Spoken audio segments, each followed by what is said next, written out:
Bueno, muy bien, muy buenas, ahí estamos.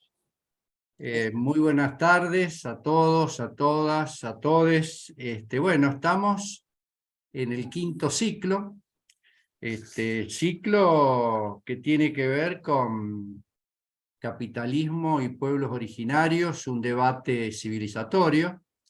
Lo hemos dicho ya en las otras presentaciones, pero como se van sumando personas que no han estado, vale la pena hacer una o dos aclaraciones. No quiero tomarle el tiempo a las invitadas, pero decir que, bueno, este ciclo se constituyó a partir de inquietudes desde el doctorado en Ciencias Sociales de la Universidad de San Juan, desde la Fundación de Investigaciones Políticas y Sociales, la FICIP, la Universidad de San Luis, tanto en la Facultad de Ciencias Económicas, Jurídicas y Sociales, a través del Centro Pedro Paz y la especialización, como de la Facultad de Psicología de la universidad. Y bueno, el objetivo ha sido hacernos de elementos, categorías, cuestiones teóricas. Han habido participantes que fueron ese el rumbo. Se discutió el tema de la decolonialidad, poscolonialidad, la visión del marxismo, y también discutimos y nos ilustramos de experiencias concretas de pueblos originarios, tanto en la Argentina como de México y ahora seguramente de Colombia. Así que bueno, este es el objetivo. Hoy, muy brevemente lo quiero mencionar, nos acompaña, digamos, en realidad es como un equipo de trabajo con formaciones diferentes pero confluentes y con prácticas conexas, con intercambios, con articulaciones permanentes, que entendemos que esto es uno de los atributos también que uno debe, bueno, incentivar, ¿no? Entonces, para eso decimos que se debe estar sumando seguramente Ivana Karina Jofré. Ella es doctora, investigadora adjunta en el CONICET, en la Universidad de San Juan, profesora en la Universidad de La Rioja, es presidenta del Centro de Estudio e Investigaciones en Antropología y Arqueología e integrante de la comunidad huarpe del territorio del Cuyum. También está con nosotros desde Colombia Patricia Botero Gómez. Ella es doctora en Ciencias Sociales, Niñez y Juventud por el CINDE y la Universidad de Manizales. Es magíster en Educación y Desarrollo Comunitario por la SUR colombiana, psicóloga, educadora especial por la Universidad de Manizales. También, bueno, es profesora e investigadora del Centro de Estudio Independiente y Editorial Color Tierra. Colabora con el tejido de colectivos Universidad de la Tierra de Manizales, Caldas y Suroccidente colombiano. Bueno, integra los grupos de Claxo, también Alicia y todo el equipo, y son personas que están comprometidas con las reflexiones, yo diría, acerca del extractivismo, los problemas de la comunalidad, y bueno, el eje que a nosotros nos interesa es siempre pensar en la transición, ¿no? Las alternativas que tenemos. Bueno, esto es, y yo lo que diría, como lo hemos hecho en los otros encuentros, que el equipo decida cómo quiere ir articulando, vamos dialogando. La modalidad es que cada una de ustedes, Alicia, Patricia, Karina, hagan su presentación, sus intercambios, dialoguen y después en algún momento, antes del final, haremos algún intercambio. Tenemos 1 hora y media, así que en total. Bueno, desde ya, bueno, más que agradecida del tiempo que ustedes dedican al centro, porque lo dije, pero lo quiero subrayar. Esto nosotros lo tomamos como una actividad de autoformación. Los que estamos aquí en la sala, como otros que no están, pero que comparten las grabaciones y demás, tenemos formaciones disciplinarias diversas y no necesariamente nos hemos formado en estos temas, pero la crisis y la complejidad de los problemas nos exigen al menos conocer estos temas. Así que ese es el propósito. Alicia, dejo en tus manos y vos disponés cómo se quieren organizar. Bueno, muchísimas gracias, Quique. Muchas gracias a todo el Centro de Pensamiento Pedro Paz por esta posibilidad y por este trabajo continuo que hacen para poner en común, en debate, temas que nos están atravesando en esta historia que nos corresponde, digamos. Alicia, Bueno, perdón, ahí se está sumando sí. Karina. Ahí Que está sepas. Cari. Adelante, adelante. Disculpa que te Ahí interrumpa. está. No, no, gracias por avisarme. Ahí esperamos que se conecte Cari. Ya está, ya está. Ahí está. Hola, buenas tardes. Bueno, Hola, Cari. ¿Cómo ¿Cómo están? estás, Cari? Bien, bien. Bueno, habíamos como pensado en iniciar con Karina, Patti y yo para ir llevando un diálogo, ¿no? Y digamos, pensamos también que es posible que todas las personas que están en la sala puedan hacer preguntas, comentarios, intervenciones, para que este conversatorio, esta conversación fluya de mejor manera. ¿Te parece, Cari, arrancar? Si a ustedes les parece, vengo un poco desconectada del bloque anterior, pero como quieran. sentite Estamos con toda la comenzando. confianza del caso, así que hagan de cuenta que están en una reunión de trabajo con Alicia y Patricia y comiencen a interactuar. Bueno.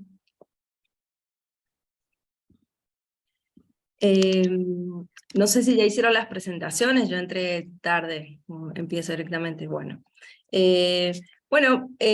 Alicia me había invitado, a través de ella me llega la invitación a compartir este espacio con ustedes para charlar en una temática que considero muy amplia, ¿no? Que es pueblos originarios, ¿no? Frente a la ofensiva al capitalismo. Bueno, para mí ese es un universo complejo. Le proponía a Alicia quizás pensar y tirar simplemente algunas puntas, que son las que me interesan pensar desde el activismo indígena que practico, que habito, y que desde donde trato de movilizar siempre la investigación que hago. Que por supuesto es una investigación feminista, encarnada, situada en las luchas, ¿no? Y no cualquier lucha, sino la lucha de territorios sacrificados al modelo neoextractivista, un modelo que conozco muy bien porque nací, crecí, vivo en la provincia de San Juan, mal bautizada la nueva minería, la capital de la nueva minería argentina, y esto para mí, también como investigadora, no solamente como activista o arpi feminista, me ha planteado siempre algo que yo siempre digo: San Juan es un buen laboratorio, ¿no? De las peores cosas que hemos visto en nuestro país. Y creo que el modelo extractivista que nos propone esta provincia nos exige todo el tiempo, en mi caso, develar estas nuevas formas que la ofensiva del capitalismo y estas nuevas formas también que el extractivismo nos trae. Un extractivismo que conocemos desde el siglo XVI, pero que ha ido mutando con el tiempo, y me parece que algo muy importante en el ejercicio de la investigación, y considero que ahí está una también de las claves para poder compartir en las luchas, sobre todo en las resistencias indígenas en los territorios, es poder develar esos dispositivos y esas formas, y ponerles nombre. Por eso yo particularmente me inclino, sobre todo en mis últimas investigaciones, sobre todo en los últimos 10 años, a combinar dos cosas que no es habitual, por lo menos del campo que yo vengo de formación antropológica y arqueológica, que es las políticas patrimoniales en los territorios indígenas, siempre bajo la avanzada del Estado y de la modernidad capitalista. Territorio indígena termina siempre patrimonializado por las formas del Estado, ¿no? Esa avanzada es una avanzada ontoepistémica muy particular, que ha construido territorialidades muy complejas, entre las cuales se combinan figuras internacionales como la de Patrimonios de la Humanidad, y figuras así que parecen a primera instancia en el relato internacional contar con una genealogía honorable. Lo que yo he ido investigando, y de la mano del activismo huarpe y feminista, es que estas políticas patrimoniales lejos están de ser honorables, ¿no? Y en nombre de ellas, los territorios indígenas y los territorios cianurados, sobre todo como en el caso de San Juan, particularmente me remito a investigaciones realizadas en colaboración también en el norte, en la provincia de San Juan, donde literalmente tenemos territorios cianurados, con más de 2 o 3 declaraciones de patrimonios de la humanidad, y vemos ahí, en esa cara neoextractivista, nuevas formas, ¿no?, de una avanzada que es también ontoepistémica, es decir, reconfigura territorios, emociones y subjetividades, y produce, reproduce todo espacio de la vida en nuevos espacios de acumulación capitalista. Esto es lo que la política de gobernanza, y sobre todo las políticas de gobernanza neoindigenistas, muy al estilo que está adoptando Argentina en el último tiempo, es lo que promocionan, ¿sí? Y desde una mirada, debo decir, un poco ingenua, de muchas de las investigaciones, inclusive de las investigaciones más críticas, inclusive también de los movimientos sociales, asamblearios e indígenas, que es un debate ahí que nos estamos dando, estas políticas a primera fase se plantean como resistencias en los territorios, y lejos están de serlo. Tenemos cantidades de formas en las que adoptan. Me voy a referir brevemente solamente a 2. Una, por ejemplo, las formas de patrimonializar territorios bajo la dinámica de UNESCO, bajo la figura de patrimonios de la humanidad, ¿sí? Por ejemplo, el mentado Proyecto Capañán, un proyecto transnacional que abarca 6 países en Sudamérica, ¿no?, y que retoma la capinería indígena incaica del Tahuantinsuyo en el siglo XV, y la empalma, literalmente, con las políticas de desarrollistas y los nodos de desarrollo de la IRSA Cociplán. Creo que ahí los arreglos interinstitucionales que ejercieron la UNASUR, y toda esta política acoplada también con los países de la CAN, en la cual desde el Centro de Patrimonio Mundial se generaron una disposición hacia estos territorios que claramente están en el ojo y tienen una expectativa, ¿no?, muy fuerte para capitales transnacionales. Y ahí aparecen lo que pareciera ser contradicciones: Barrick Gold promocionando promociones del Capañán, en la puerta de Mina Veladero, o en Antamina, Perú, promocionándose reediciones del famoso libro de John Hislop, y ese tipo de aparentes contradicciones, que en realidad lo que nos muestra es que a nivel internacional, a nivel nacional, y a nivel de las escalas subnacionales, lo que hay todo el tiempo es una alineación de políticas neoextractivistas que tenemos que reconocer. En el caso de los territorios indígenas, la avanzada, ¿no?, de expansión de los territorios del capitalismo y el Estado moderno adquieren estas formas. Otra forma muy particular, y que se advierte, por ejemplo, en las preocupaciones que ahora son agenda de empresas mineras extractivas y petroleras, etc., como es, por ejemplo, la necesidad de tener licenciamiento de comunidades indígenas en los territorios. El Banco Mundial hace varios años tiene lo que se llama operatoria 4.10. Básicamente lo que plantea esa operatoria es una extensión de crédito de préstamos a países o gobiernos que tengan población indígena en sus territorios. Es decir, que las poblaciones indígenas son garantía de préstamo, ¿no? Estas marcas UNESCO, por ejemplo, en los territorios, también abonan a esa garantía de préstamo. Hay solapamientos en territorio. El caso del norte de San Juan es paradigmático en ese sentido, ¿no?, como la reserva de San Guillermo, que ya tiene declaraciones de UNESCO desde los años 80, 90, ¿no?, y que se van solapando. Y uno dice, pero el extractivismo no deja de avanzar. ¿Cómo puede suceder esto en territorios en donde se sigue concesionando a proyectos extractivos tan nocivos para la vida? Lo que hay son alineaciones de retórica en el marco de el desarrollo sustentable 2030. Ahí hay creo, un trabajo muy importante que hacer para develar cómo las nuevas formas patrimoniales, en el marco de políticas de gobernanza global, el nombre de derechos humanos y desarrollo sustentable, avanza sobre los territorios de vida, convirtiéndolos en nuevos espacios de reproducción capitalista. Ahí me parece que en las luchas, en Argentina estamos muy acostumbrados en la agenda indígena y también los movimientos asamblearios, que toda lucha tiene como norte la creación de una nueva ley, ¿no? Está como la inscripción del ADN, ¿no? Los argentinos peleamos siempre por una nueva ley. Y ahí hay un reclamo, ¿no? de este Estado benefactor al cual estamos tan acostumbrados a la experiencia histórica del que siempre añoramos. Pero eso también implica una avanzada, ¿no? De la soberanía del Estado frente a territorios. Y hay una concesión frente a ese Estado que ya nos ha demostrado, por lo menos en las últimas décadas, ¿no? Los proyectos nefastos y nocivos que tenemos. Actualmente aparecen contradicciones, como por ejemplo la lucha también que acompañamos en Famatina, por la creación del Parque Nacional Famatina, un proyecto impulsado por la gestión Macri.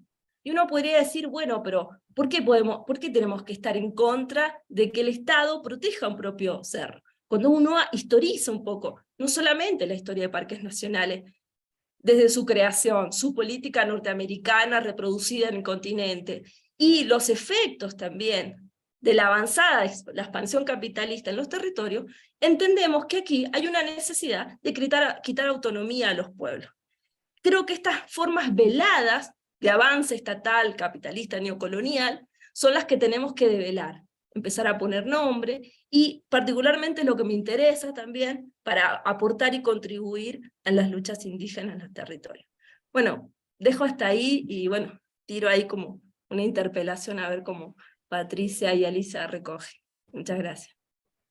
Bueno, Gracias, muchas gracias, Karina. Pues sí, son situaciones que se viven y se padecen en territorios ancestrales. Sobre todo hablábamos ahora de esta cordillera de los Andes, que ese es otro mapa del cual nosotros también somos parte y venimos tematizando en procesos de investigación desde la acción colectiva, en procesos de resistencias autonómicas, sobre todo cómo pensar más allá del Estado, el capitalismo y el patriarcado.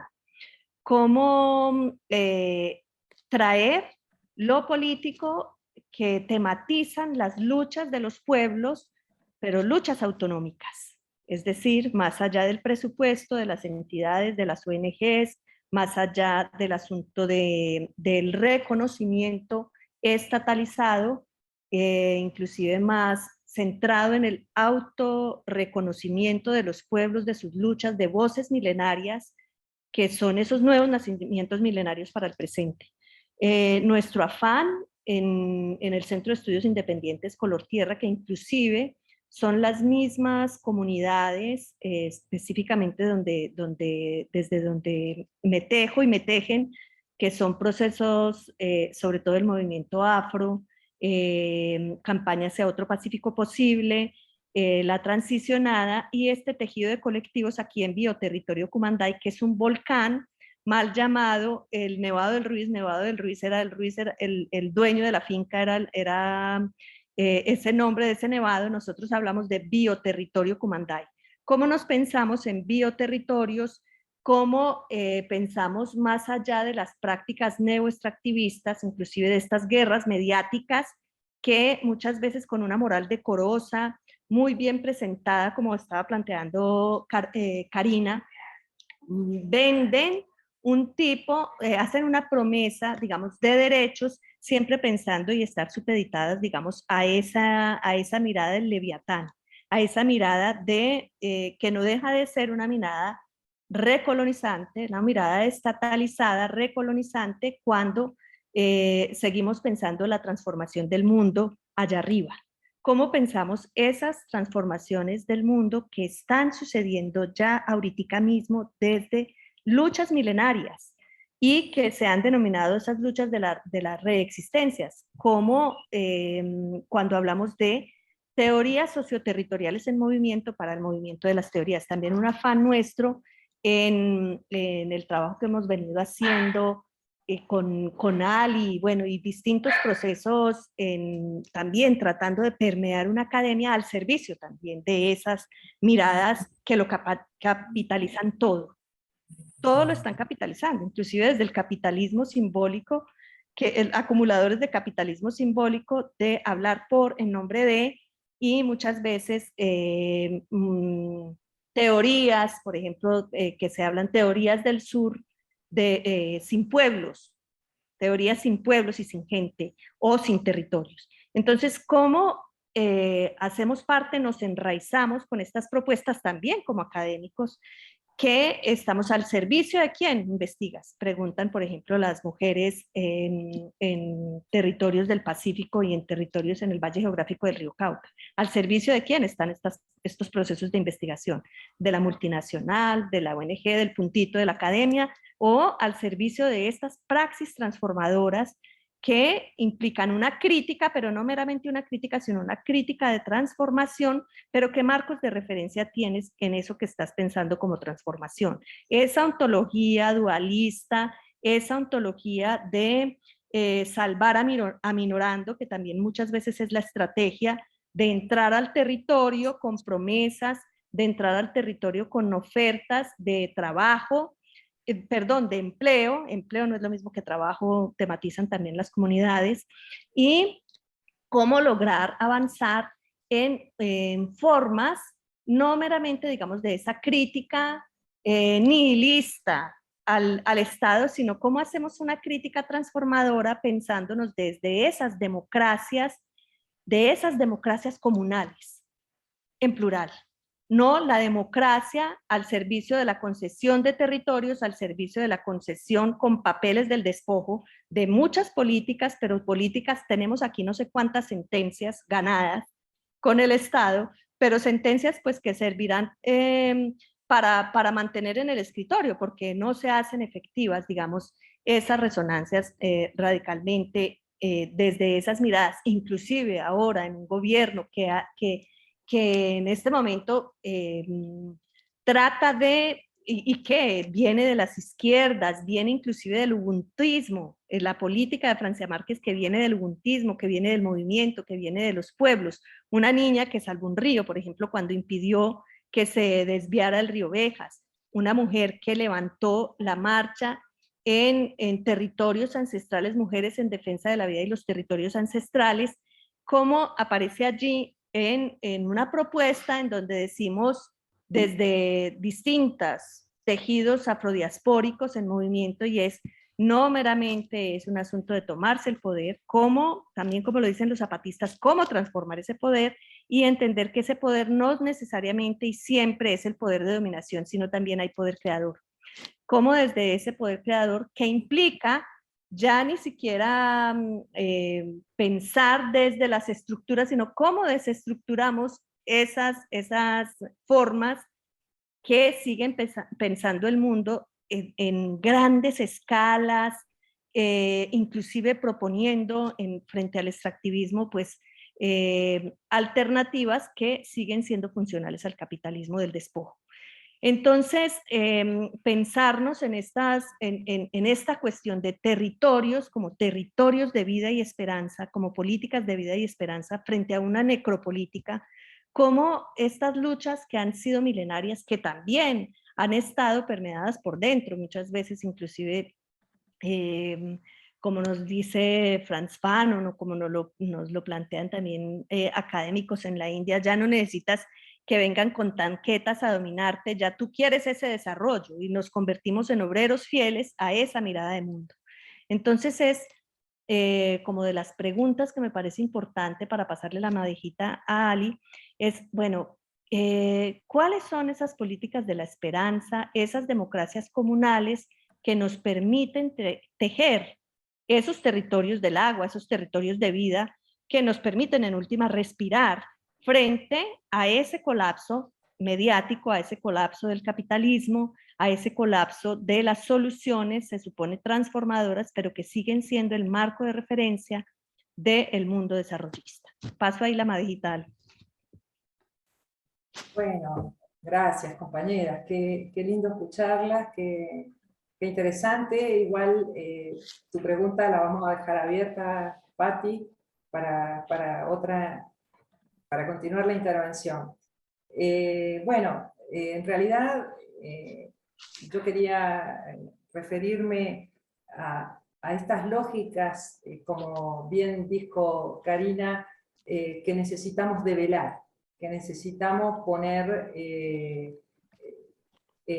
quitarle este sentido común oculto de dominación y de fuerza hegemónica gigantesca.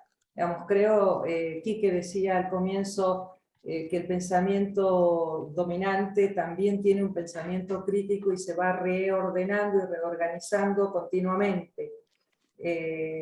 Los extractivismos en plural, que abarcan esta cantidad de actividades humanas destructoras, predatorias de la tierra, de los cuerpos, de los territorios, de las personas, y los neoextractivismos entendidos como esta continuidad, pero más avalados por los gobiernos aparentemente neodesarrollistas, con tintes populistas, dirían algunos, pero que de todas maneras constituyen esto que Foucault llamó muy bien la gubernamentalidad neoliberal, en el sentido de la forma en que el capital ha encontrado en esta fase del proceso del desarrollo de la acumulación avanzar e incrementar la plusvalía, incrementar la tasa de ganancia.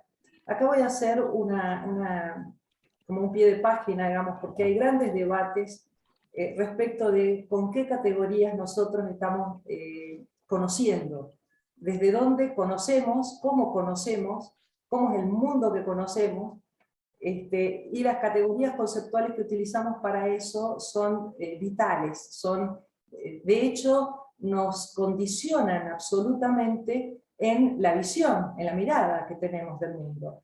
Y hay muchos debates respecto de la categoría de totalidad, entendida como una categoría de la modernidad y de la posmodernidad, y como dice Rivera Cusicanqui, no sería una categoría que engloba o que comprende la emergencia de las mentalidades y de las lógicas de los pueblos originarios.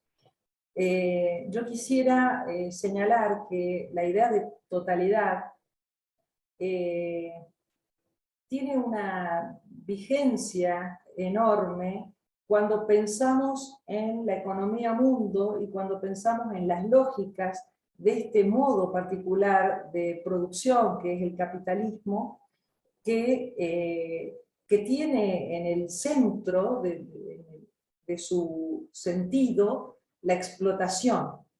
La explotación no ha variado desde que vivimos en un sistema capitalista, continúa siendo, de hecho, vigente la ley del valor trabajo, es decir, la explotación del trabajo humano, la extracción de plusvalía, una constante que se aplica en el globo en el sentido de que avanza sobre todas las relaciones sociales de producción. La totalidad tiene expresiones que son singulares y que son también particulares. Son singulares históricamente y se particularizan en los territorios.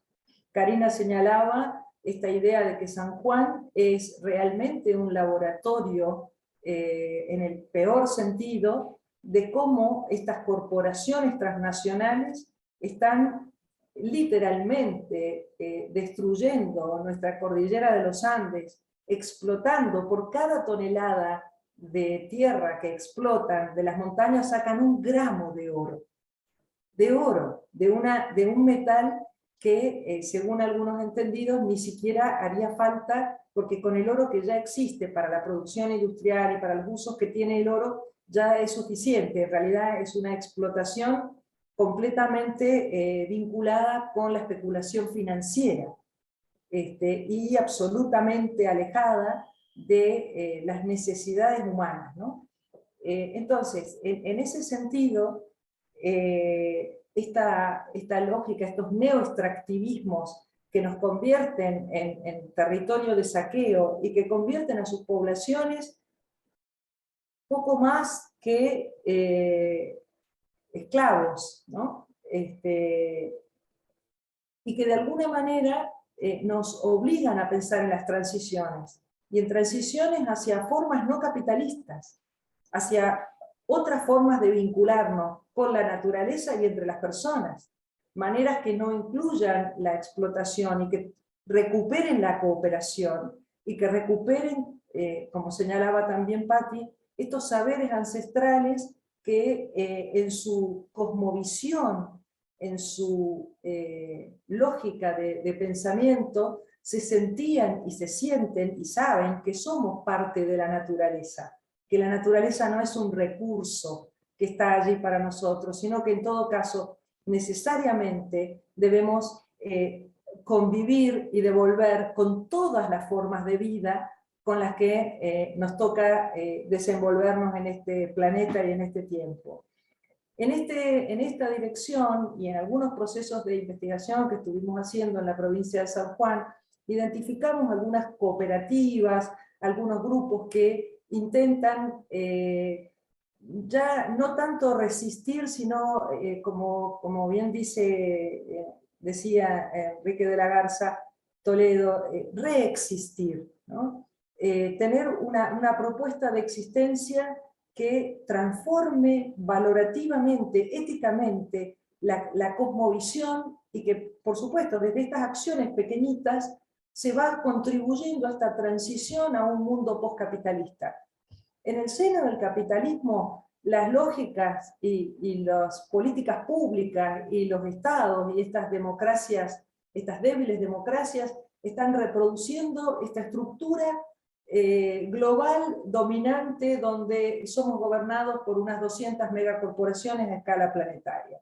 De hecho, por ejemplo, el Banco Mundial, el Banco Interamericano de Desarrollo, en sus propuestas de desarrollo y de políticas públicas, define a este mundo como un mundo VICA, V corta I-C-A. Dice que es un mundo volátil, incierto, complejo y ambiguo. Y yo creo que no es así. Creo que, por eso digo, las categorías teóricas con las que miramos el mundo nos tienen que ayudar a ver cómo funciona para ver cómo lo transformamos. Y en ese sentido, estas categorías que ponen el foco en los procesos de acumulación, en las lógicas de concentración, en las lógicas de ganancia, nos marcan el camino de lo que ya no debe ser. Nos están explicando desde cantidad de indicadores y de categorías analíticas cómo este mundo capitalista, neoliberal, patriarcal, heterosexual, debe ser transformado, debe terminar como una forma de ser y de estar en este planeta. Entonces, les decía que algunos de los grupos que habíamos identificado son pequeños productores, que la mayoría, por supuesto, no tienen tierra, que son ocupantes de tierra, y de hecho hay una cooperativa en la provincia que se llama Cooperativa Boca del Tigre, que nace con la pandemia y que nace como una reunión de vecinos y vecinas a la orilla de un canal en el otoño sanjuanino, que es esta etapa del año donde salimos del calor agobiante y nos preocupamos por cómo vamos a comer en el invierno cuando ya las frutas no van a estar. Y ellos se reunieron y generaron una cooperativa, aún sin tierra, digamos, uno solo de ellos era propietario de la tierra, el resto tenían pequeñas parcelas donde comenzaron a trabajar intercambiando semillas, intercambiando saberes, y uno de ellos me decía, nosotros empezamos a hacer agroecología, pero no sabíamos que era agroecología, solo sabíamos que no podíamos comprar los químicos que se debían utilizar. Entonces indagamos y tuvieron el apoyo del INTA, que es un Instituto Nacional de Tecnología Agropecuaria, para generar un abono, que es un abono orgánico, etc. Y desde ahí forman parte de algo que a nivel nacional se llama la Unión de Trabajadores de la Tierra, que es como un gremio que nuclea a 22.000 pequeños productores campesinos del país, y que, por ejemplo, ellos detectaron que entre quien produce y quien consume hay un agujero negro que se lleva el 400% de la ganancia. Entonces, pensar en otras formas de producir, en otras formas de comercializar y en otras formas de consumir es una tarea urgente. Y creo que está muy vinculado a lo que, bueno, mis compañeras estaban señalando, y que tiene que ver también con tratar de identificar las consecuencias reales de nuestras prácticas y de nuestros saberes acerca de estas prácticas. Es decir, esta construcción colectiva que no se deje llevar por la apropiación discursiva que se hace tanto de los pueblos originarios, de los movimientos sociales, de las prácticas agroecológicas, que también son muy cuestionadas desde otros lugares, ¿no? Algunos autores dicen, mejor que prácticas agroecológicas, pensemos en mundos agriculturales, mundos que contienen saberes, pensares, sentires que nos constituyen desde otros lugares, por fuera de la lógica dominante hegemónica capitalista. Creo que este señor, al que no le gusta ser llamado por su nombre, como decía Bertolt Brecht, está llegando al final de sus tiempos históricos, ojalá, y abrimos el debate. Entonces cedo, entrego la madeja a quien quiera seguir construyendo en esta dirección. Bueno, muy bien. Yo quería retomar ahí también para poder contestar la pregunta de Patricia, ¿no? Porque encaré por el otro lado, pero bueno, como para retomar ahí, Alicia daba algunos ejemplos también, como la cooperativa Boca de Tigre. Bueno, yo en mi caso, siempre digo, yo no investigo a los huarpes, yo soy huarpe. Entonces, yo no puedo decir que en mis investigaciones detecté tales cosas, porque no lo vivo así, no lo habito así. Sí puedo contarles que en este laboratorio perverso, como percibo muchas veces a la provincia, también nosotros hace mucho tiempo venimos animándonos, heredando un lenguaje cosmopolítico, mi inscripción huarpe, mi autopercepción huarpe, ha venido de la mano también de abrazar ese proyecto político de comunidad. Creo que volver a ser comunidad, que es lo que nos plantea la nueva forma de organización indígena, también formateada, tutelada por el Estado en Argentina, ¿no? Hija de la ley 23.302, militada también por nuestros abuelos y abuelas, ha generado también la posibilidad de que muchas personas en los territorios vean como posibilidad volver a ser comunidad. Es un proceso muy traumático, es muy difícil. Yo cuando volví a San Juan, después de formarme en Catamarca en el año 2011, ingresé a la comunidad del territorio en Cuyún, donde encontré muchas personas, amigas, que empecé a buscando las historias de mi madre y mis abuelos, ¿sí? Y esa vuelta fue la que me permitió ser parte de una comunidad de pertenencia. Como mi formación de grado era arqueólogo, a mí se me dio una misión. Y la misión era recuperar los abuelos y ancestros que están actualmente en museos de la provincia, y no cualquier museo, el Museo de la Universidad Nacional de San Juan, ¿sí? Ese proceso nos llevó, a partir del año 2011, en el marco de que se le entregaba el honoris causa a Osvaldo Bayer de la Universidad Nacional de San Juan, a la presentación de un petitorio formal, formalizando reclamos que ya existían en la provincia por distintas organizaciones y comunidades indígenas, no indígenas, rurales, y lo formalizamos en el marco de la reglamentación de una ley muy conocida en Argentina, que es la Ley de Restitución de Cuerpos Humanos para Población Indígena.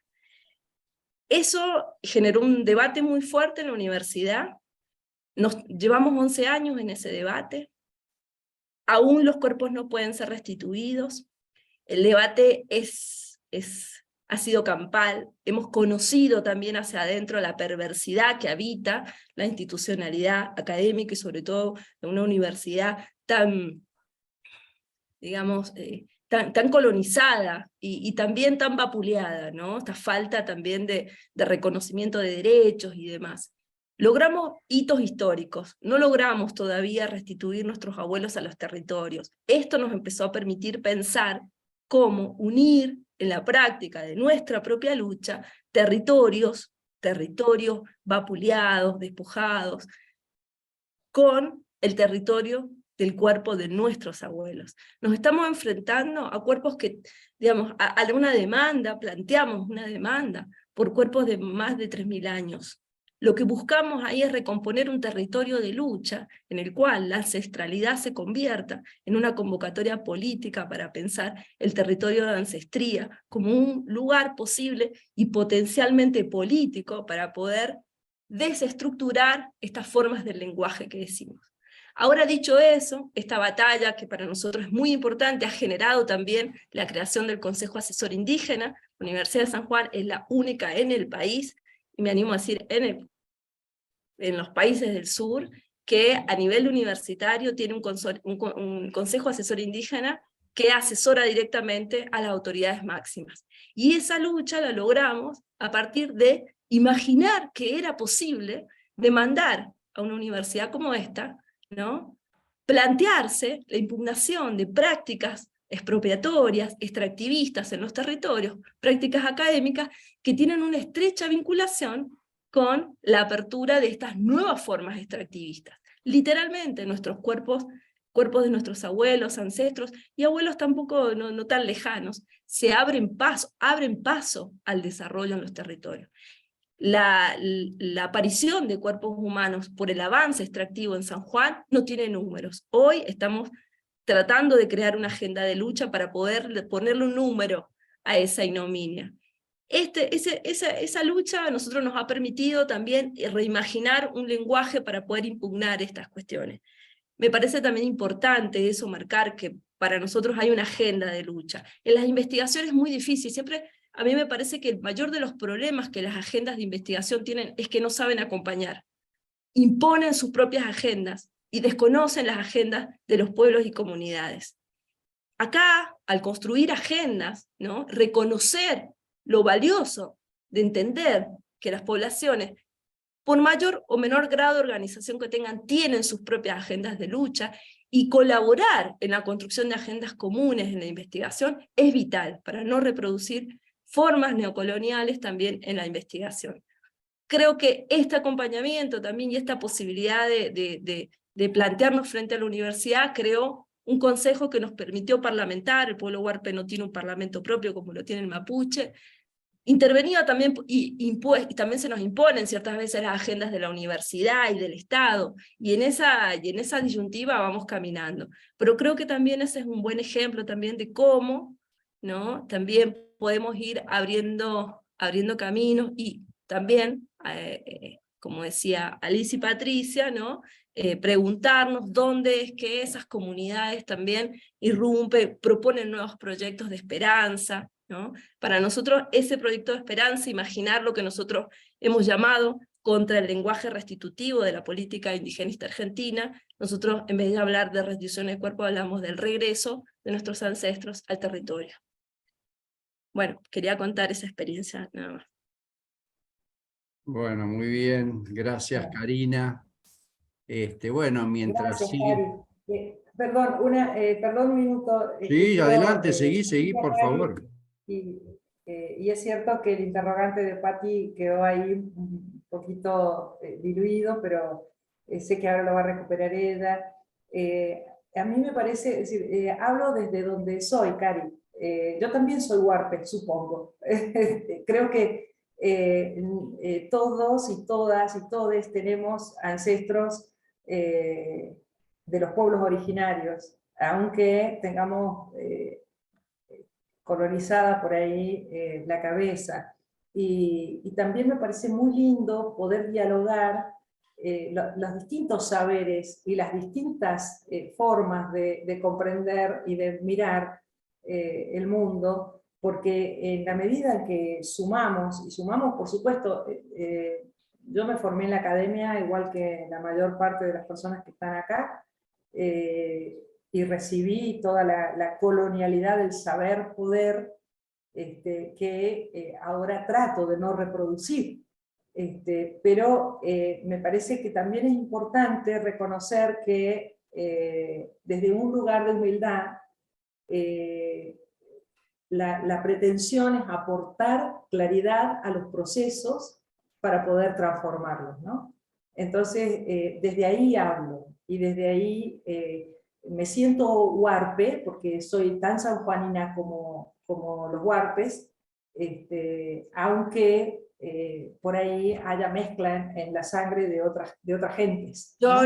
Yo hablo en otro sentido, hablo en un sentido político, abrazar una comunidad política, ¿no? Y activar, no todos hacemos un activismo también de nuestras inscripciones identitarias.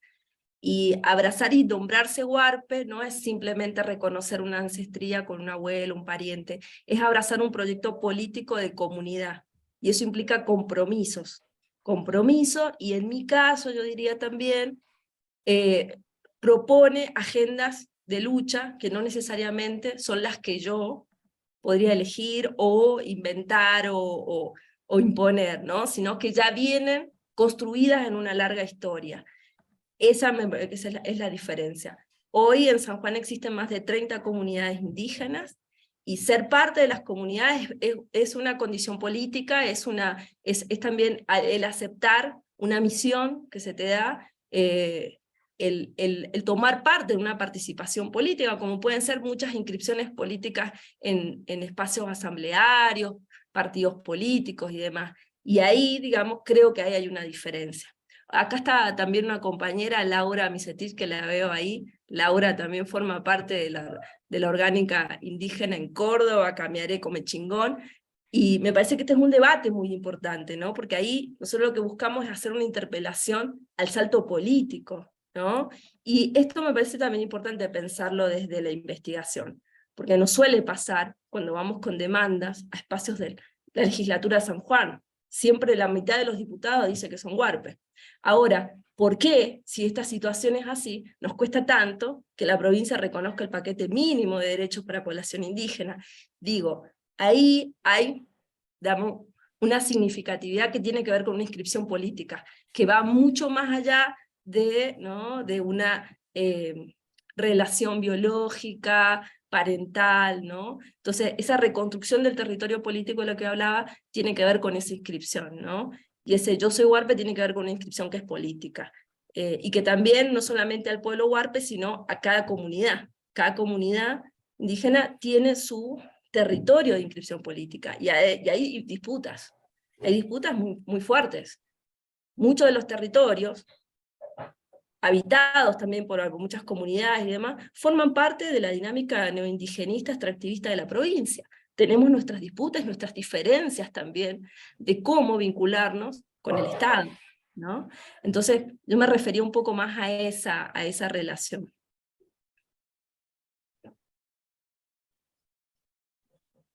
Yo quisiera, Quique, Enrique, Adelante, también adelante.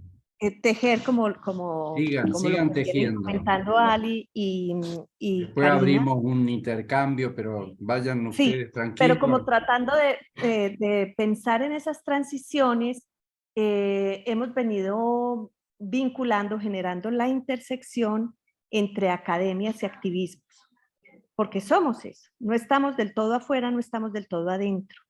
¿Cómo sentí pensar enraizado? Es una de las preguntas que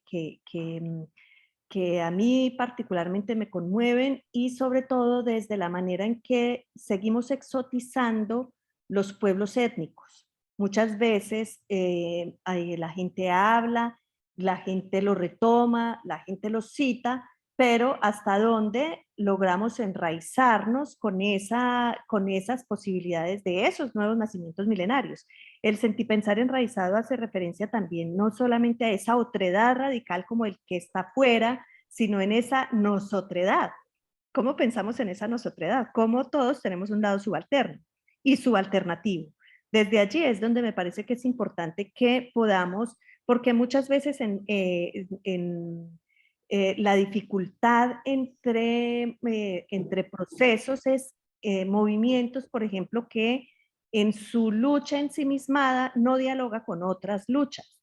entonces terminan ridiculizando que eso es una lucha de feministas, que no, que esos son puros que están sembrando los de la agroecología, entonces van a sembrar puras materas en las casas y eso no tiene ninguna incidencia política marxista. Bueno, cada quien es haciéndole un reclamo a la lucha como si fuera un asunto de luchas en competencia. ¿Cómo logramos verdaderamente traer esos principios que son, por ejemplo, desde los territorios, en territorios afro, cuando empieza a tematizarse esa noción de territorio fue en 1990, cuando en la Constitución pluriétnica, plurijurídica, multicultural, que termina siendo la multiculturalidad incluyente sobre todo a lo mismo, al mismo marco, que es ese marco colonial eurocéntrico blanqueado. Pero cuando en las comunidades, en procesos de consejos comunitarios, procesos de comunidades negras, del movimiento afro, tematiza, no solamente son experiencias, son conceptos milenarios, prácticas filosóficas milenarias que no son solamente para el territorio afro, no son solamente para el territorio nasa, no son solamente para el territorio huarpe, sino que de paso están abriendo significados de las democracias.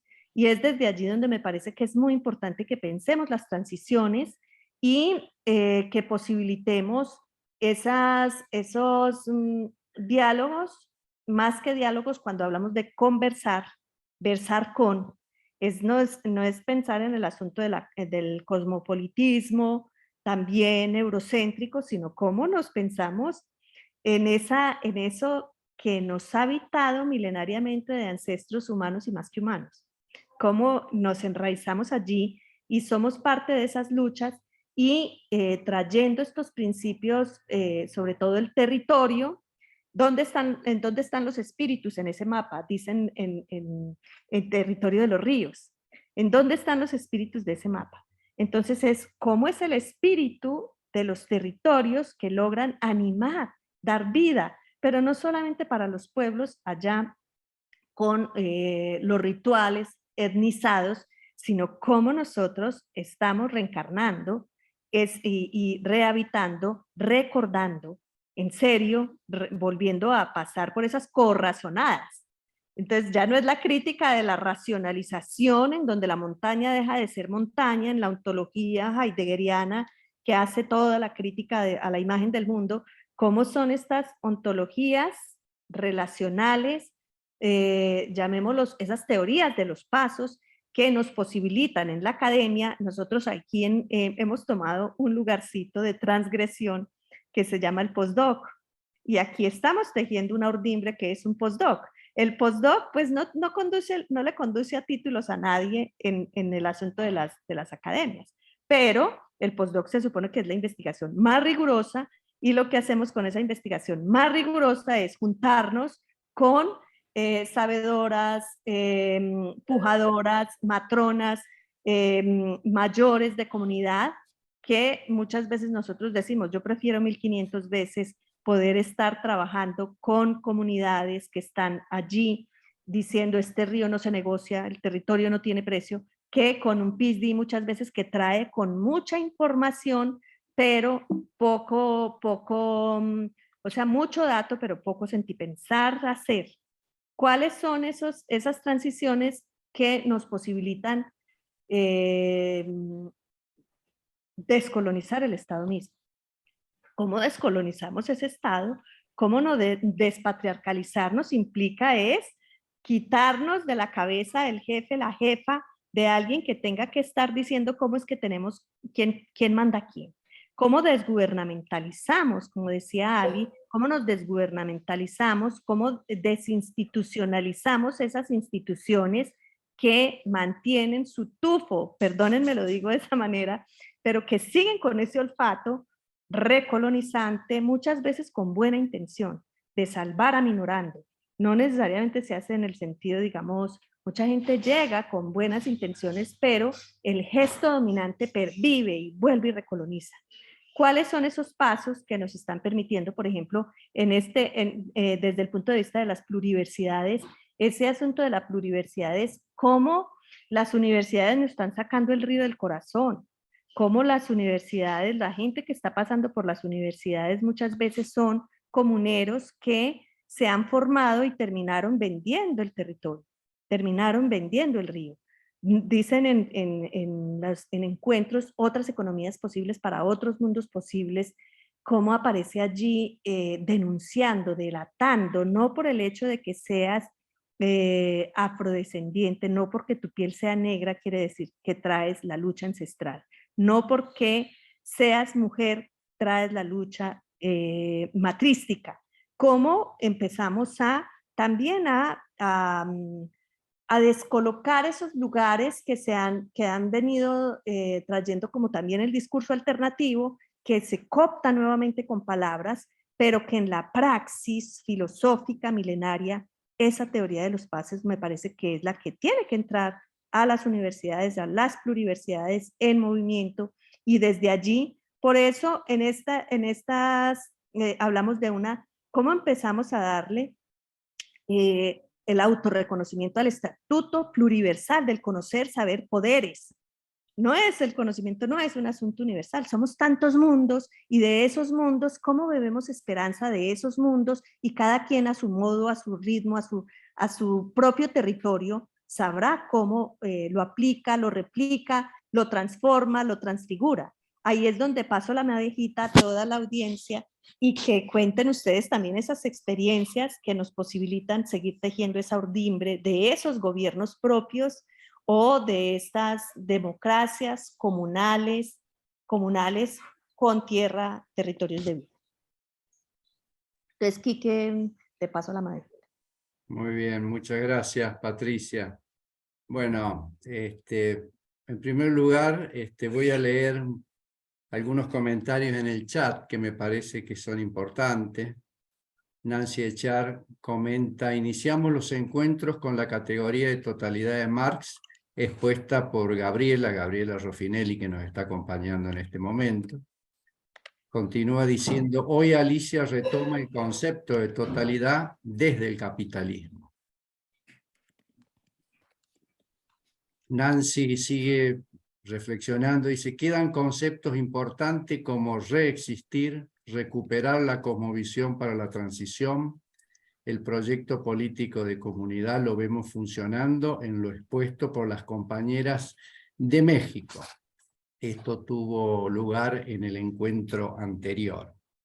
Gabriela Roffinelli comenta: muy buena la explicación de Alicia de la importancia de las categorías teóricas para entender el mundo en que vivimos, y la categoría de totalidad es fundamental recuperarla, entenderlo y transformarlo. Bueno, me parece que algunos comentarios del chat van recuperando, yo diría, parte del recorrido que venimos haciendo. Y en este sentido, un poco la inquietud, la reflexión que dejo a quienes nos están acompañando ahora, Alicia, Patricia, Karina, digamos un poco a ver cómo perciben ustedes, cómo lo ven. Digamos, hay dentro de la complejidad del tema que se ha planteado, hay varios aspectos para tener en cuenta. O sea, la fragmentación del territorio tiene que ver, digamos, y con todo lo que eso incluye, el territorio en su totalidad, tiene que ver con la necesaria homogeneidad que requiere el capital, que eso ya en el manifiesto comunista estaba muy establecido, muy claro, ¿no? La necesidad de homogeneizar la acumulación capitalista, entre otras consecuencias, lleva a, yo diría, parte o todo lo que ustedes están mencionando. Ahora, una de las reflexiones que a nosotros nos interesa profundizar es, digamos, pensando en la transición, porque nosotros buscamos como dos grandes preocupaciones tenemos. Por un lado, comprender lo que sucede en el territorio y en esta ocasión, en este ciclo, desde los pueblos originarios, porque entendemos que al respecto hay diferentes discursos, diferentes interpretaciones, y en verdad hay pocas construcciones desde un pensamiento de nuestra América, ¿no? Entonces, bueno, ese es un propósito y que creo que lo estamos logrando.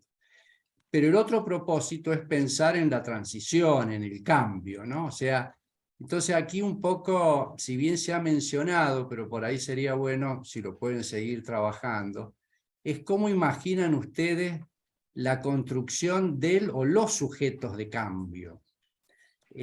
Porque más allá de todas las cuestiones que se visibilizan, hasta yo diría el problema no es el Estado, el problema es en el sistema en el cual estamos, el capitalismo, que tiene el Estado pertinente, que le corresponde, digamos, ¿no? Entonces, en este sentido, que lo expresaban ustedes, ¿no? O sea, pensar, digamos, cómo imaginan la construcción, o dicho de otra manera, cómo desde el lugar que estamos cada uno de nosotros, tendríamos que hacer para sumarnos a los sujetos, que no hay que inventarlos, ¿no? Los sujetos del cambio entendemos que estamos. Entonces, desde la academia muchas veces hay como desconstrucciones al respecto. Entonces ahí me parece que sería interesante alguna reflexión profundizando lo que le dijeron ustedes, desde las experiencias, lo que vienen investigando, digamos, cuáles serían los caminos, cómo,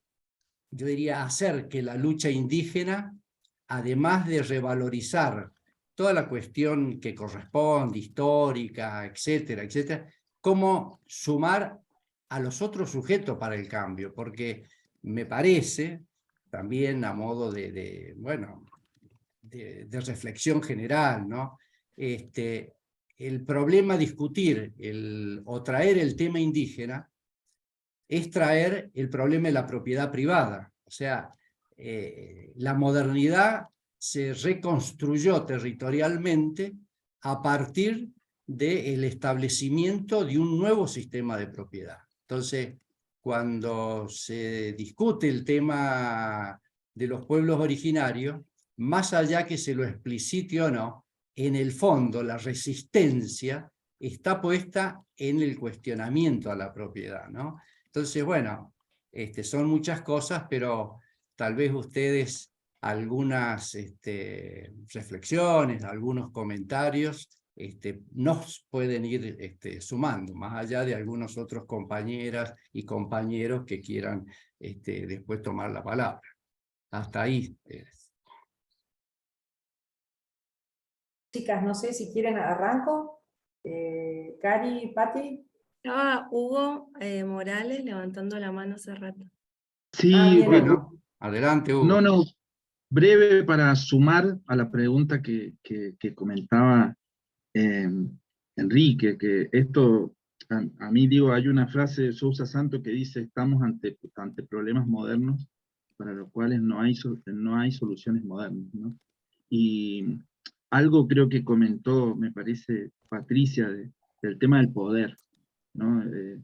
Que es un tema ahí, cómo se disputa o cómo se construye o dónde está el poder, cómo se identifica, ¿no? Dónde radica.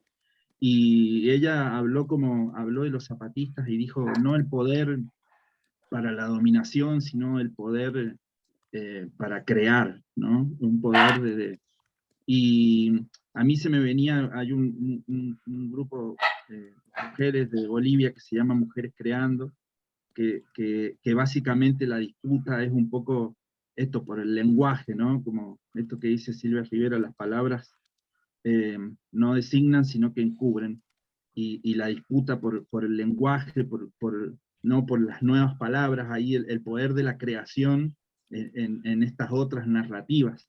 Entonces yo digo ahí como desde dónde podría ser la enunciación para esas otras subjetividades, ¿no? Para la transición, esas otras miradas o qué deberían tener, ¿no? Porque yo digo, pueden ser, no sé, subjetividades que no quieren el poder para dominar, fuertes, ¿no? Y todas las características que tiene la subjetividad hegemónica, patriarcal, colonial, ¿no? Y de conquista, sino subjetividades, no sé, solidarias, recíprocas, no acumulativas, no sé, como un montón de componentes que tienen que ver con un poco lo que decía, yo creo que Karina, nos han hecho convencer de que somos Estado y no, en realidad somos comunidad, ¿no? Entonces esa resignificación de otra subjetividad, como que no creo que es como un potencial, ¿no?, de otras formas de habitar el mundo que traen las comunidades originarias. Bueno, eso nomás. Gracias, Hugo. Bueno, Alicia, Patricia, Karina. Bueno, ¿Sí? chicas, si les parece, porque largaste dos preguntas, Quique. La primera, respecto de, señalaste, digamos, la homogeneización que propone el capitalismo, que a su vez se nutre de las heterogeneidades. Digamos, porque lo que sería homogéneo en el capitalismo es la lógica de la explotación, la lógica predatoria, y el convertir en mercancía hasta las relaciones humanas más íntimas, digamos. Es decir, la mercantilización, el proceso de mercantilización que convierte en mercancía el trabajo humano, la naturaleza, los cuerpos, etc., eso sería lo propiamente homogéneo del capitalismo. Y ahí recupero también esto que comentaban en el chat, que por supuesto hay que seguir profundizando en la idea de totalidad porque, para transformarla, pero lo cierto es que el capitalismo aprovecha lo que también algunos economistas llaman muy bien, sobre todo vinculando a nuestros países latinoamericanos, las heterogeneidades estructurales. Es decir, estas heterogeneidades que contribuyen con el incremento de la tasa de ganancia. Entonces, la convivencia de sectores económicos vinculados a las corporaciones transnacionales que provocan un circuito de vaciamiento, de alguna manera, de las economías locales, de los territorios saqueados, y por otro lado, la supervivencia de cantidad de sectores medios y pequeños productores que se manejan por otros circuitos económicos. Eso como una primera aproximación. Por lo tanto, yo creo que todas aquellas prácticas y sentipensares que pongan en cuestión la mercantilización, que abandonen la lógica mercantil, que abandonen la lógica consumista, que tiendan hacia una vida en la que sea posible pensar que la producción es para las necesidades alimentarias y las necesidades de los pueblos, y no para obtener una ganancia en el mercado, serían estos procesos que habría que acompañar, que habría que fortalecer, y fundamentalmente que tiendan a esta reflexión continua respecto del sentido común dominante, es decir, a esta necesaria construcción de contrahegemonía que, bueno, viene tan, casi que suena como de otros tiempos, ¿no? Porque, por ejemplo, algo que yo no dije, no pude profundizar, pero el capitalismo y las clases poderosas y los dueños del mundo están muy preocupados por lo que está pasando también con el mundo, por la crisis ecológica, por la crisis humanitaria en general. Pero ellos ven salidas dentro de la lógica capitalista y ven salidas, por ejemplo, vinculadas a la tecnología. Incluso están pensando en los conocimientos del genoma humano y demás, en la generación de seres humanos superproductivos con implantaciones de chips, donde hayan personas menos reflexivas, más trabajadoras, más productivas y superpotentes, digamos. Se está pensando en eso desde lo que sería la continuidad de las lógicas actuales, ¿no? Así también como el sistema de gobernanza terrestre que de alguna manera hoy existe, digamos, a partir de las directivas de Davos y de las propuestas de los organismos multilaterales de crédito que se imponen en nuestros territorios a través de nuestros estados-nación, y que de algún modo no solo conservan, sino que propician e incrementan la lógica predatoria del capital. Por lo tanto, quizá el acompañar, el construir y el trabajar junto con los pueblos originarios, los pueblos en su complejidad y en su diversidad extrema, en el reconocimiento de los diálogos de diferencias, digamos, desde las diferencias, que serían diálogos urgentes para la construcción de otro mundo, creo que serían las transiciones que estamos necesitando, al menos ir buscando por ahí. Sería como el inicio del mapa, de la hoja de ruta. Y lo dejo rápido para que mis compañeras puedan tener tiempo.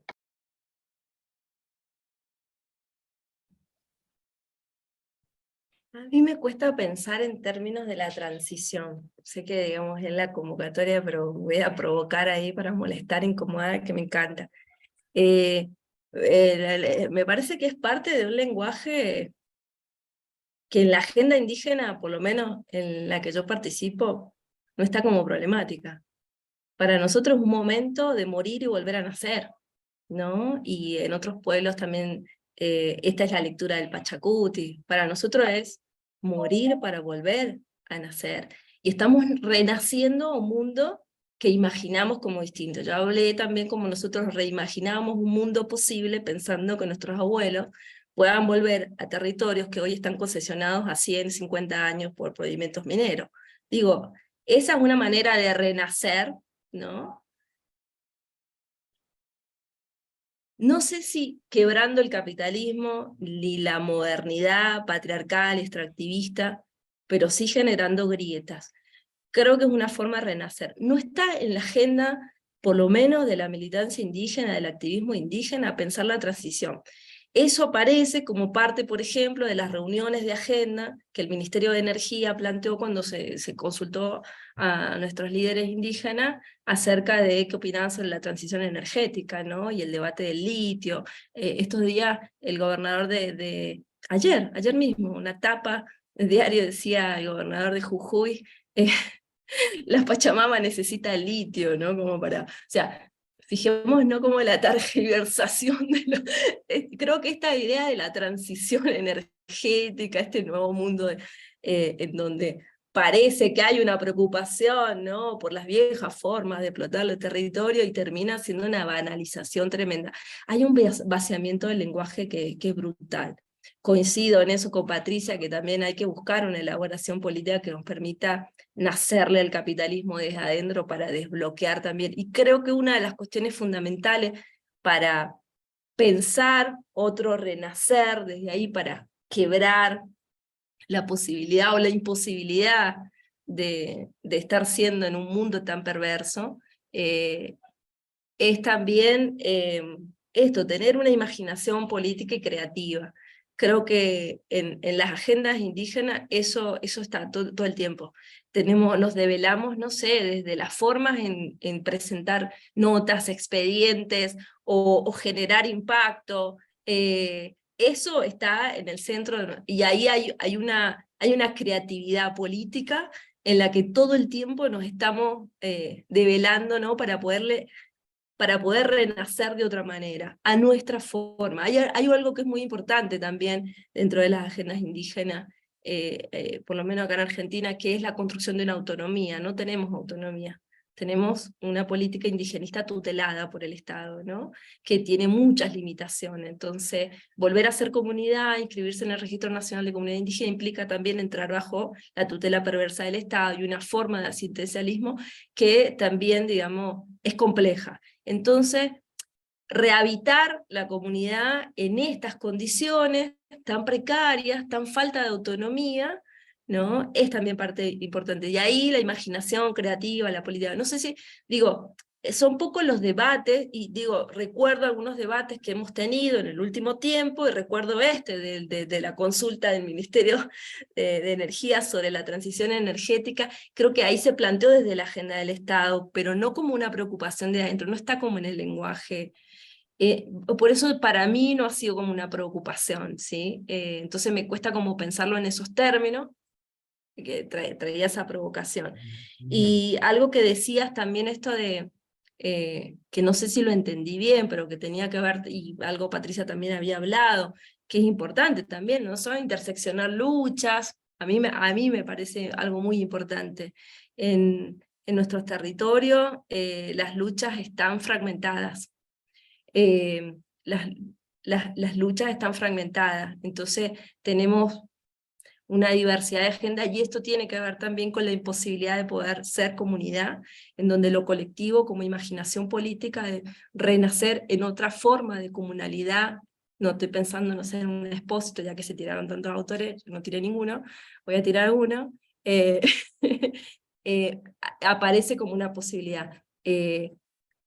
Volver a ser comunidad es un trabajo, hay una imposibilidad, la comunidad está imposibilitada por donde vaya, uniones vecinales intervenidas, centros deportivos intervenidos, comunidades indígenas, organizaciones asamblearias, hay una imposibilidad de ser en comunidad y en colectivo.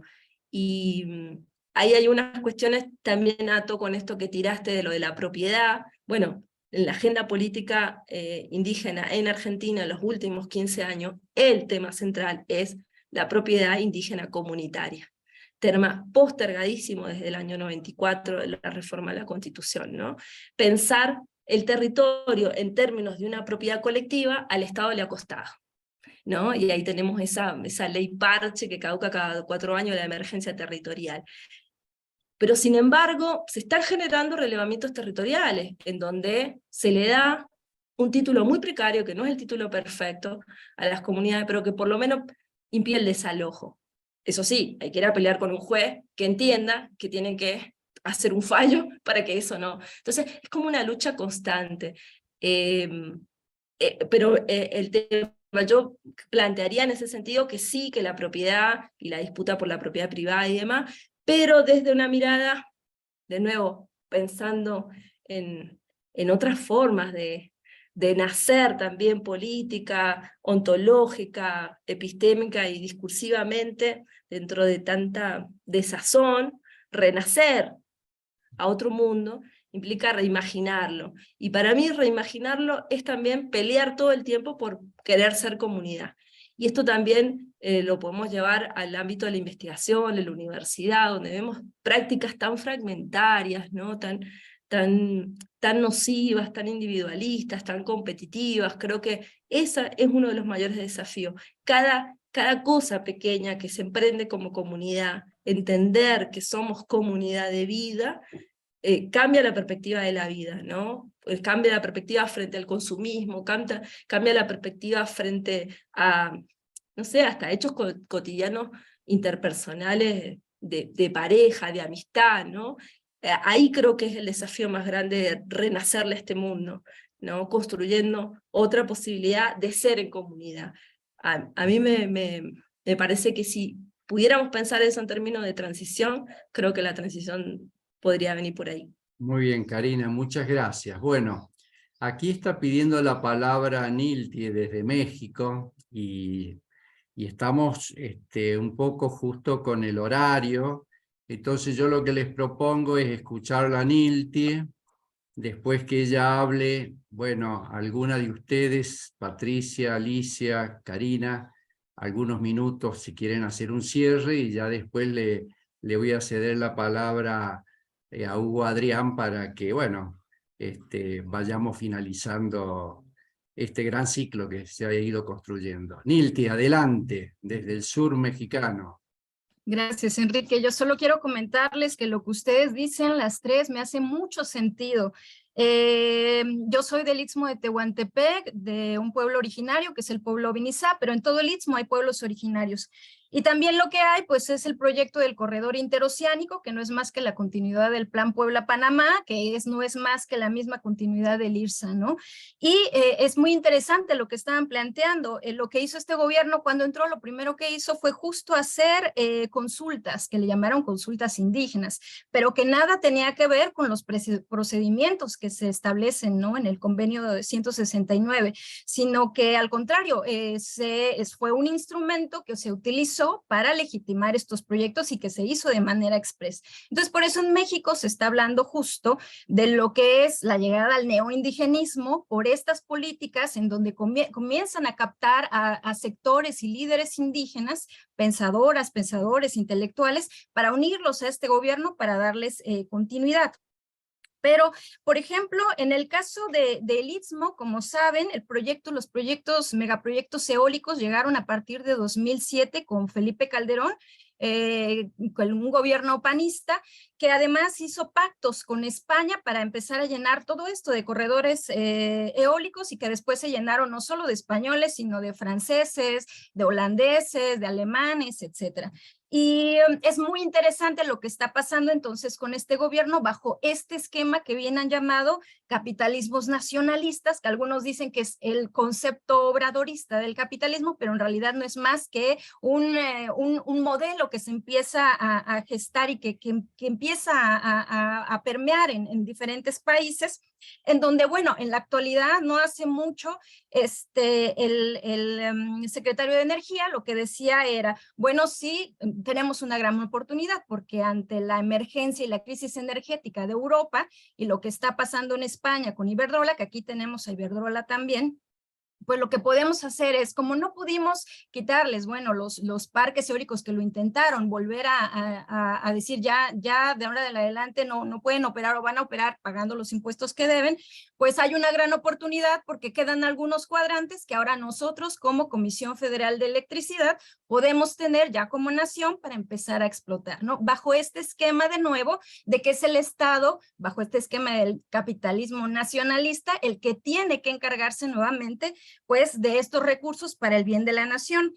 Con esto, obviamente también lo que estos estados de izquierda me parece que comienzan a poner en la mesa es la idea de territorios sacrificables o territorios basureables en pro de la nación. Y es algo que también ha surgido mucho. Si nuestro gobierno es de izquierda y estamos en una coyuntura y ahora nosotros necesitamos pues hacer algo para progresar y sacar recursos, entonces pues se van a tener que sacrificar, y es algo que incluso como narrativa está permeando.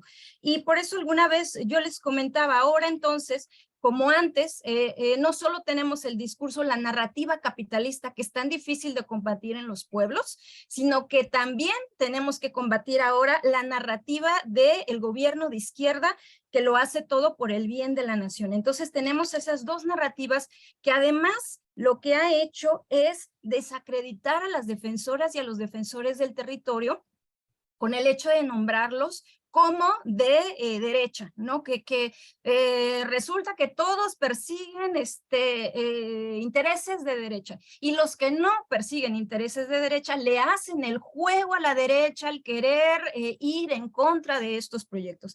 Entonces tenemos esas narrativas que ahora y esas desacreditaciones de los procesos de defensa del territorio, lo que nos ha hecho pensar en que entonces nuestras argumentaciones y nuestros procesos de luchas pues tienen que ser más finos, porque antes era muy sencillo ir contra los gobiernos de izquierda, de derecha, o sea, agarrar y decir, pues es que vamos en contra de lo que están planteando estos gobiernos porque históricamente estaban deslegitimados, pero ir en contra de un gobierno de izquierda requiere ahora que tengamos que tener una narrativa mucho más fina, mucho más argumentada y mucho más trabajo, sobre todo en el Istmo, en donde debido a estos megaproyectos eólicos que se establecieron de 2007 a la fecha, en este momento esas asambleas que eran múltiples de defensa del territorio entraron en un proceso de desgaste.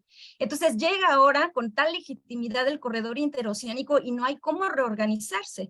La única manera que se está encontrando es que el movimiento de resistencia se está reinventando, ya no para ir de manera frontal, sino empezar a encontrar y a construir colectivamente esas narrativas, ¿no? Esas formas de organización que son diversas y son plurales, pero que tienen justo como elemento principal articularse a partir de la comunalidad o desde el pensamiento de los pueblos o de las concepciones y de las relaciones que se tienen desde los pueblos originarios. Entonces, esa es una de las formas que se están haciendo justo porque hay un proceso de fuerte desgaste y que además también pues se enfrentó al hecho de que ya para estas fechas, pues los líderes de esas organizaciones, pues también son susceptibles efectivamente a heridas de egos, a rencillas, a querer posicionarse sobre el resto de los colectivos, y los movimientos y los pueblos están conscientes, ¿no? Y después de tantos años es difícil que ese mismo líder pues quiera volver a convocar en torno a una resistencia, por eso la necesidad de irse reinventando. Finalmente, hablando de lo de las propuestas, en Oaxaca se habla mucho que por estas condiciones que yo les platicaba la otra vez del territorio, de la tierra comunal y de los sistemas normativos por asamblea, se dice, bueno, entonces tal vez la propuesta, y eso es lo que construye Jaime Martínez Lunas, es la posibilidad de hablar de una comunalicracia. Esto ya para pensar y prescindir justo del Estado como partido, cuando es el mínimo número de municipios que se rigen por partidos políticos. Pero además de esta idea de la comunalicracia, que yo no sé si a todos nos hace sentido, como a los oaxaqueños, la idea de la comunalidad, aunque creo que no, solo que simbólicamente no ha nacido, pensaba en esto que decía Enrique con respecto a estas soluciones, estas formas otras más amplias. Por ejemplo, en México también, en todo el territorio mexicano, el 52% de la tierra también es comunal o ejidal. Eso significa que también las decisiones están pasando por eso. Y me puse a pensar en América Latina cuáles son las condiciones de esas propiedades en cada uno de nuestros países, ¿no?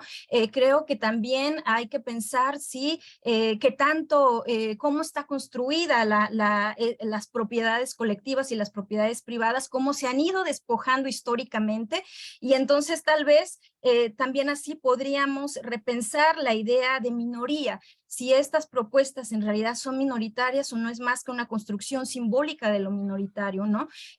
Porque lo otro, la propiedad privada y el capitalismo con su narrativa es tan potente que nos obnubila y nos hace creer que es absoluto. Si fuera absoluto, las alternativas al capitalismo que presentan los pueblos no serían posibles. Han subsistido, han existido históricamente. Entonces me parece que existen estas otras posibilidades y que tendríamos que reconfigurar y repensar cómo está constituido los territorios desde América Latina en términos de esas propiedades comunales y cómo eso va articulando sentidos y resistencias. Y bueno, es lo que quería comentar. Gracias. Muchas gracias, Niltie. Muchas gracias. Bueno, Alicia, Karina o Patricia, unas palabritas y después Hugo. Si quieren tomar. Retomando un poco lo que plantea Niltie, es esa palabra comunalidad que se inventan allá en Oaxaca, hace referencia a la necesidad de cambiar para permanecer y permanecer cambiando. Eso es como la síntesis. ¿Me están escuchando? Ahora mejor, recién estaba... No se escuchó, no se escuchó. Tener en cuenta, volver a nacer, como decía ahora también Karina, cómo somos parte de esos nuevos mundos milenarios que están ahí renaciendo. Decían en los pueblos del río, dicen, por ejemplo, cuando las mujeres van y dicen, hay unos innegociables, el río no se negocia, el territorio no tiene precio, el territorio es la vida no se vende, se ama y se defiende. Decían, a nuestros ancestros les tocó más duro que a nosotros. A ellos pues les tocó toda la época de la esclavización. A nosotros ahora nos toca seguir luchando para nuestros renacientes. Entonces, como retomando un poco ese renacer que es vital, y renacer como comunidad, no solamente como comunidad, sino también comunalidad, es decir, enraizados también con la tierra, la lucha y la guerra en este momento que vemos del extractivismo es una lucha y una guerra contra pueblos milenarios, contra comunidades populares que están pues ahí también siendo esos territorios de sacrificio que ustedes nombraban ahora. Territorios de vida y esperanza. Hay un proceso, me parece que es importante que exploremos. Hay una red que se llama Life Mosaic, Territorios de Vida. Ahí nos están mostrando referentes de esas prácticas filosóficas milenarias, pero que ya se están tejiendo. cómo atrevernos en estas posibilidades de crítica transformadora, de posibilidades de caminar más allá, digamos, de ese Estado, bien sea el Estado, el capitalismo de Estado, independientemente de qué partido político, que muchas veces termina cooptando las resistencias. ¿Cómo logramos generar allí esos tejidos entre luchas, entre pueblos, entre mundos? Creo que ese es como nuestro propósito cuando hablamos de una urdimbre de procesos que nos posibiliten acoger solidariamente la lucha del otro. Y porque no hay una lucha más importante que otra.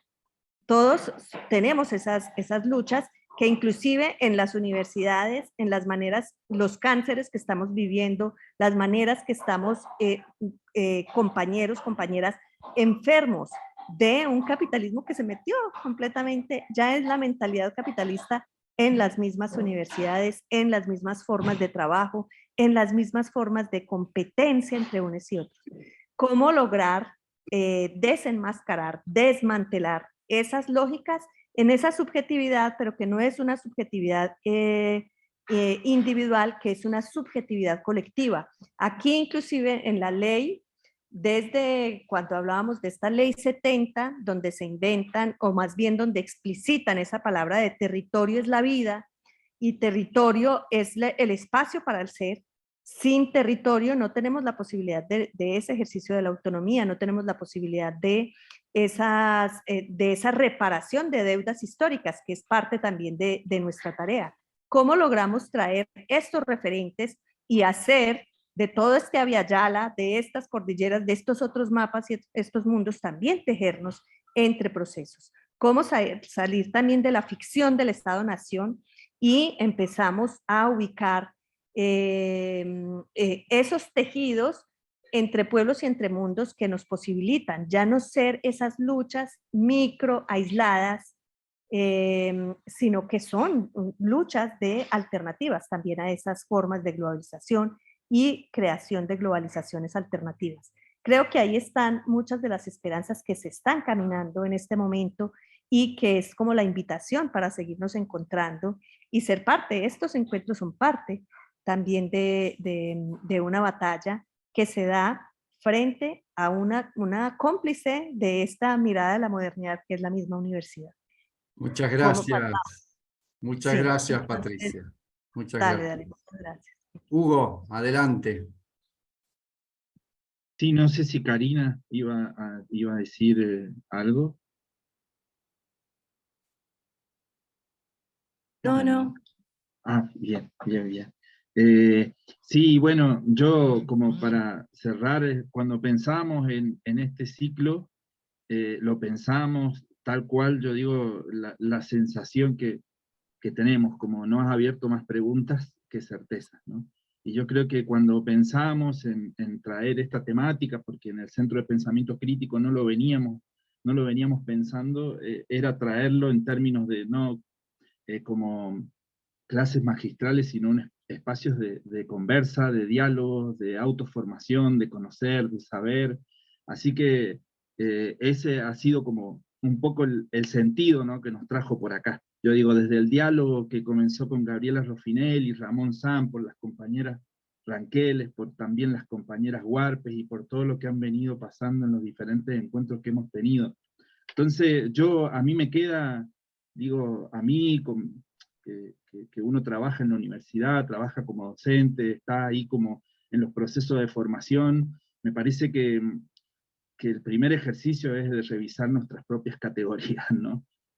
Varias de las cosas que dijo Karina, ¿no? Revisar nuestras propias categorías de análisis, me parece revisar nuestras historias, un poco revisar nuestros cimientos epistémicos, desde dónde construimos conocimiento, desde dónde los legitimamos, ¿no? Desde qué cosmovisiones y cómo dialogamos con las otras cosmovisiones, recuperar el lugar de la vivencia en los procesos de conocimiento, ¿no? Y esto de las narrativas, ¿no? Como desde dónde surgen, cómo las problematizamos. Yo creo que por todo lo que hemos compartido en este ciclo, me parece que esta embestida, ¿no?, continua que siguen teniendo el poder, el Estado, con las comunidades, tanto acá en San Luis con las comunidades ranqueles, como en el sur con las comunidades mapuche y demás, no es solo una cuestión, yo pienso que no es solo una cuestión a veces de territorio, sino un poco más allá, que tiene que ver con otras formas de habitar el mundo, otras formas de pensar la vida, otras formas de... Y yo creo que ahí es donde el capitalismo sigue intentando como obturar o seguir desconociendo cualquier otra cosmovisión, que no sea, ¿no?, una única forma de habitar el mundo. Entonces, bueno, yo digo, por ahí desde el Centro de Pensamiento Crítico, a mí me queda esa sensación de que no es un punto de llegada, sino un punto de partida para poder seguir pensando estas temáticas. Y bienvenida ahí la nueva, o una nueva forma de pensar, ya no solo de la transición, sino también de morir para volver a nacer. Estas otras formas de renacer, y creo que ese es como el sentido, ¿no? Revisar un poco nuestras propias categorías desde los lugares en los que hemos venido formándonos, repensarnos y volver a que no son solo categorías, sino son formas de pensar la vida, son palabras que configuran nuevos escenarios de vida, nuevas formas de pensar. Así que desde ahí, bueno, más que agradecido a Karina, Patricia y Alicia por todo lo que han traído. Así que, bueno, eso, gracias. Muy bien, nos despedimos, después compartimos el enlace para que, bueno, lo compartan, lo distribuyan, y seguramente nos volveremos a encontrar. Así que muchísimas gracias, y bueno, nos despedimos con un aplauso.